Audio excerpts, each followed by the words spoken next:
Two nerds talk about all of the shows. Hi, welcome in. I'm Lark.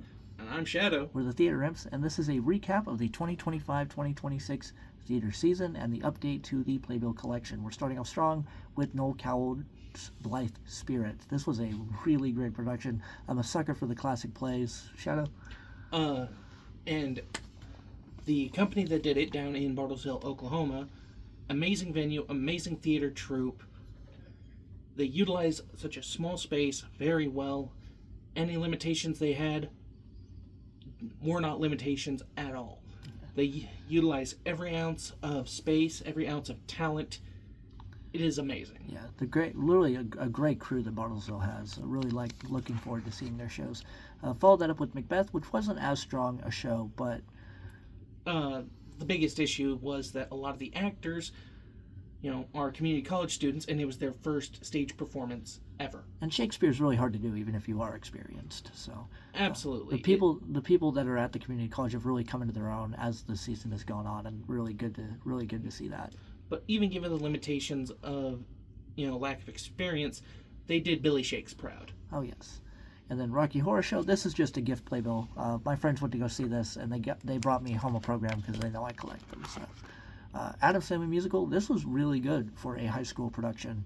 I feel like Addams Family as a musical lends itself really well to high school theater. Absolutely. Plus, it was great to see all the amazing upcoming talent that I look forward to seeing them pursue into college and hopefully professionally later on down the road. Yes. And then we have American Song. This was my son's spring program, so shout out Tiny Lark. And then we have Laura Ingalls Wilder, Voice of the Prairie. This was done at the museum.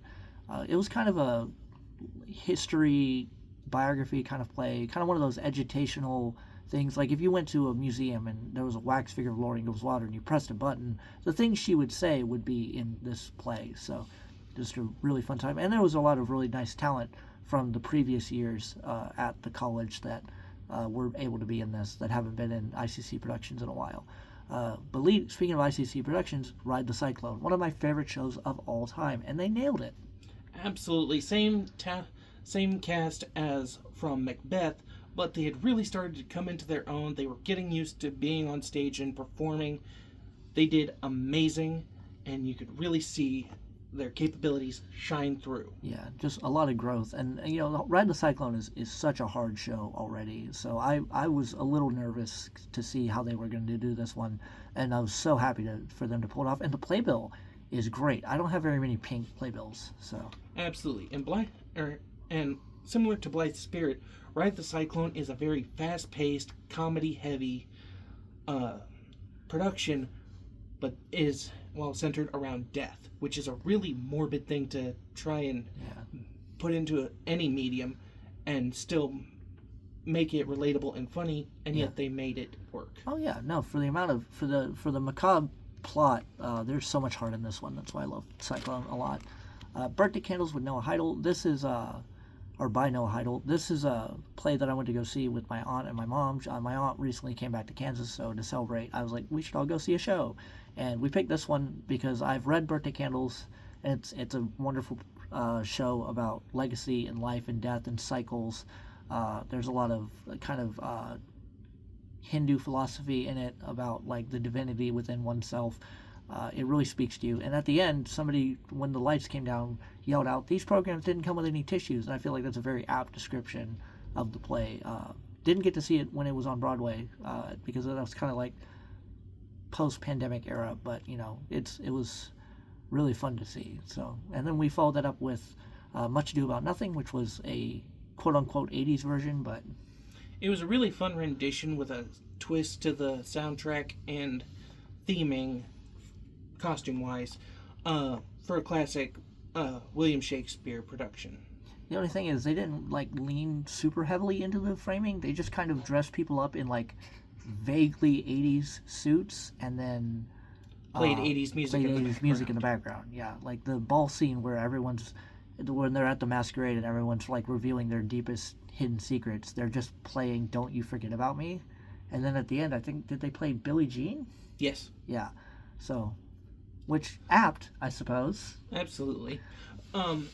my only complaint is if you're gonna do like a themed rendition of a play, don't be afraid to change up the script a little bit to also fit that theme. Yes. It's kind of jarring or not jarring, but it kind of breaks immersion when you're seeing a play done in an 80s style, but they're using Victorian English vernacular. Yeah. It's still really fun. And the venue for this was amazing. Oh, absolutely. This was done at a coffee house, and I would go back to that coffee house any day. Yeah. 5 women wearing the same dress. This is by Alan Ball, and Alan Ball is well known for inventing shows like True Blood and then writing American Beauty. So to be an Oscar award-winning writer, I kind of hyped this one up for me, but it didn't hit as well.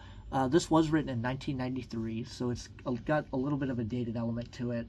Absolutely. Sorry, go ahead. It seemed like it was actually a very good production.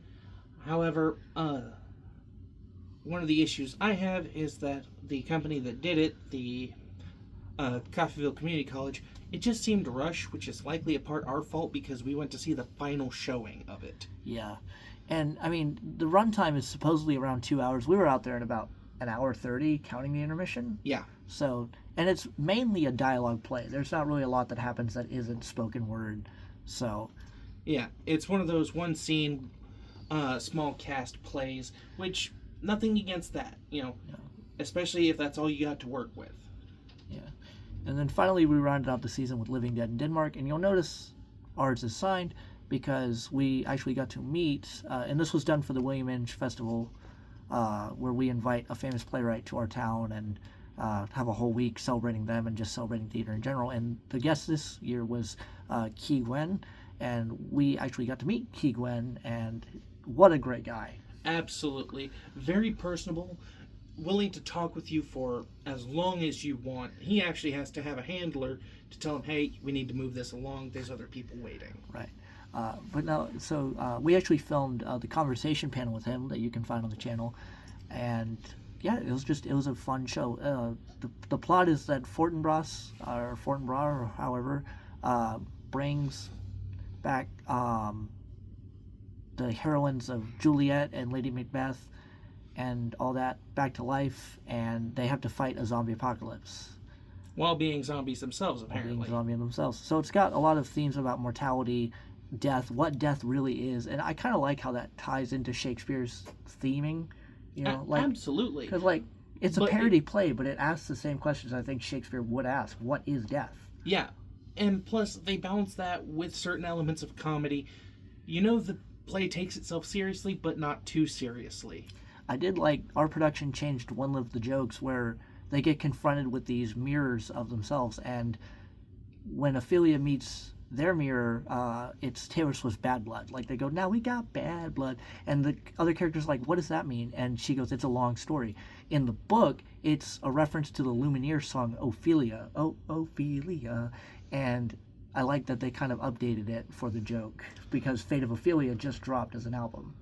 Absolutely. And again, with the ICC cast, they did phenomenal. They just continue to grow and amaze me as performers, and I can't wait to see what else they manage to do come until their graduation, and hopefully they continue to pursue theater in the future. Indeed. And all we know about so far in the pipeline for the 2026 to 2027 season are the plays Eurydice by Sarah Rule and either the play or musical version of Little Women.